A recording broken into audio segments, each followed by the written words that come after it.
I'm so excited to be at this conference because the role of private sector is very critical, and having local businesses in Africa lead the charge in supporting and establishing strong food systems cannot be overemphasized.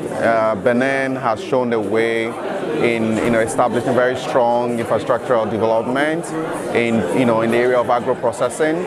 But we also know that smallholder farmers on the continent feed about 80%, produce 80% of the food that we eat.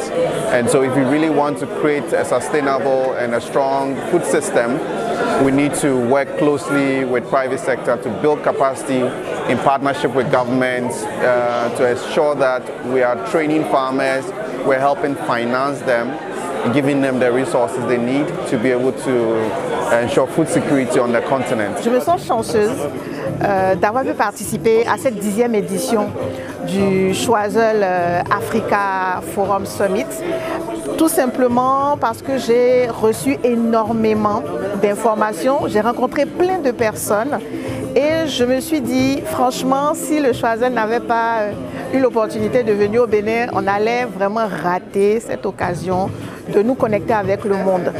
Les panels étaient très instructifs. J'ai aimé le dynamisme de l'assistance parce qu'il y a eu de belles questions qui ont été posées, des questions pertinentes qui ont permis de faire avancer à chaque fois le sujet.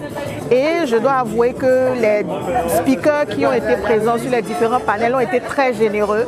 C'était aussi l'occasion pour moi de pouvoir toucher du doigt tout ce qui est fait comme action, comme je vais dire levier de croissance pour tous les sujets qui ont été discutés chez nous. Et on invite vraiment les investisseurs. On espère qu'avec tout ce qu'ils ont vu pendant ces 2 jours-là, ils pourront vraiment venir au Bénin, nous aider à nous développer et à briller encore plus. De se réunir à Cotonou pour parler de développement, pour échanger des bonnes pratiques et pour dire une ambition et un enthousiasme et un optimisme. Voilà, donc pour toutes ces raisons, c'est un beau symbole du fait que notre pays est bien sur la carte. Nous avons notamment évoqué les mécanismes et les leviers qui devraient pouvoir convaincre les entrepreneurs de faire confiance aux potentialités économiques de notre marché, de notre écosystème. Ça permet à beaucoup d'entrepreneurs de collaborer parce qu'on ne finit pas d'apprendre.